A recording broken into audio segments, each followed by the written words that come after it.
Let's move on to the big news that happened this evening. If you want to call it big news, it goes right up there with sky being blue and water being wet. Trump derangement-addled Liz Cheney has decided to endorse Kamala Harris for president. The Cheney family has gone dark, and it's kind of what you would expect. Liz Cheney was at Duke University this evening. This video came out from there. This is one of those videos made on a camera, so it may not be the best quality, but check this out. Because we're here in North Carolina, I think it is crucially important for people to recognize not only is what I just said about the danger that Trump poses something that should prevent people from voting for him, but I don't believe that we have the luxury of writing in candidates' names, particularly in swing states. And as a conservative, as someone who believes in and cares about the Constitution, I have thought deeply about this, and because of the danger that Donald Trump poses, not only am I not voting for Donald Trump, but I will be voting for Kamala Harris. She's voting for Kamala Harris. What a shocker here. If you can, Gene, I just dropped the tweet in the share screen box there. If you can put it up. Sure, absolutely. Let me pull that up for you. So while you're pulling that up, this was a tweet that Liz Cheney sent out in 2020. Okay, you know what? It's being cut off by the banner. Give me 1 second here because I can fix that for you. Put that back up again. You can put it back the way it was. Yeah, right. This way. See, maybe we shouldn't give you buttons. This is what happened. Not as easy as it looks, people. Okay, there. That's good enough. Okay, right there. Kamala Harris is a radical liberal who would raise taxes, take away guns and health insurance, and explode the size and power of the federal government. She wants to recreate America in the image of what's happening on the streets of Portland and Seattle. Remember the Summer of Love, everyone? We can't give her the chance.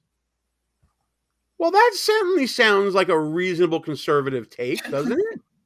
This is what exhibit are we on for Trump Derangement Syndrome, right? This woman has lost it. Well, not for nothing. Why not just say I'm anti-Trump instead of going pro-Harris? Why does she have to go all the way there? Yeah. Well, let me tell you why, Gene. Because Liz Cheney is part of the Romney, Bush, Cheney, McCain, rhino scumbag wing of the Republican Party. Why don't you tell us how you really feel? They were always, they're neocons that are pro-forever war and had a lot of us fooled for many years, right? And this is why a lot of us are Donald Trump fans, and I keep saying that the party's dead after Trump, right? Because Liz Cheney can't articulate why she doesn't like Donald Trump. Maybe because he was a threat to democracy on January 6th. That's absurd, right? They destroyed their own records from that fake sham of a committee. She got handpicked by Nancy Pelosi to even be on that committee because she wouldn't let the Republican leadership select Republicans to sit on that select committee for January 6th, right? So she's part of that scumbag rhino wing of the party that we want nothing to do with. Good riddance. Fuck that bitch. Yeah, fuck that bitch. We actually have her saying the exact same thing on video back when Kamala Harris was selected as Joe Biden's running mate. Not only did she tweet it, she was going out on the airwaves saying the exact same thing. As somebody who is a centrist, and in one fell swoop here, he has put somebody on the ticket whose voting record in the Senate is to the left of Bernie Sanders and Elizabeth Warren. So I think that, the American people are going to look at the substance of this. They're going to look at what she stood for in the past. They're going to look at what she said during the primary election. And it's very clear. She is a radical liberal. She's somebody that has said we ought to spend $32 trillion on Medicare for all. If you look at her record as well in California, she did, in fact, essentially ban gun sales with executive action. And she threatened during the primaries to do the same thing if she's elected. You're a flip-flopping bitch. So if she's elected, she'll ban guns. She is, so to the left of Bernie Sanders. But now, because your brain is freaking marshmallows, you're saying I'm going to vote for her. Yeah. I don't. You know what? Diana says it best. TDS is a real sickness. And it's so irrational, Gene. And this woman is so out of step with the new mainstream of the Republican Party, is that she has the last name of a former vice president. She's related to him, I think, right? Daughter of a former vice president who was in government forever. She was an incumbent, and she lost her primary election, right? That's how out of step she is. And that's how much of a rhino she really is, right? She was in a Republican district, lost in her primary as an incumbent, right? So who cares who she endorses or what she thinks? She's insane. Loser. Yeah, that's the whole thing. Who is going to be swayed by a Liz Cheney endorsement of Kamala Harris? Are there rhinos out there that weren't already voting for Harris that this endorsement moves any needle whatsoever? Impossible. It's impossible. And I have yet to hear anyone.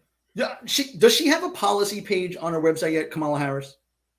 Like, I don't even think she does. It's interesting that you brought that up. No, I don't believe so. I believe that President Trump has his own policy section. It has like 20 different points on it.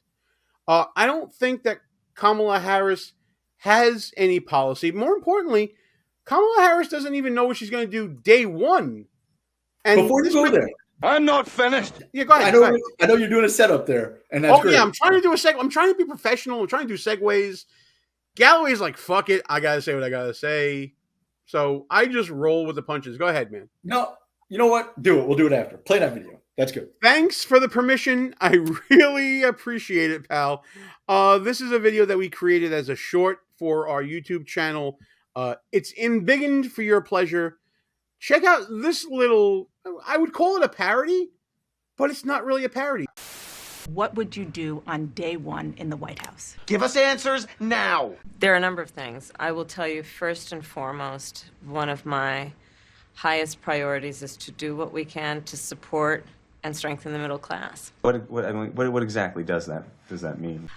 When I look at the aspirations, the goals, the ambitions of the American people, I think that people are ready for a new way forward. Can't you just give me a straight answer for once? In a way that generations of Americans have been fueled by hope and by optimism. Spouting a bunch of meaningless platitudes. I think, sadly, in the last decade, we have had in the former president someone who has really been pushing an agenda.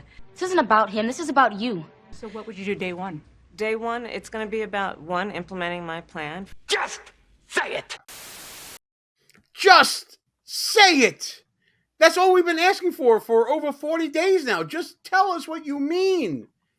What policies are you for? Do we have to go back to 2020 to go back and say what you were for? But you were for it then. Are you against it now? It's like a campaign made up totally of platitudes. It's all it is, Ross. Yes. And it's unbelievable how there's no self-awareness from people like Liz Cheney. Liz Cheney sat on the January 6th committee, right? She's running around saying that Donald Trump is a threat to democracy. She's one of the few people still saying that. She's now supporting a person who got no votes in a Democratic primary ever.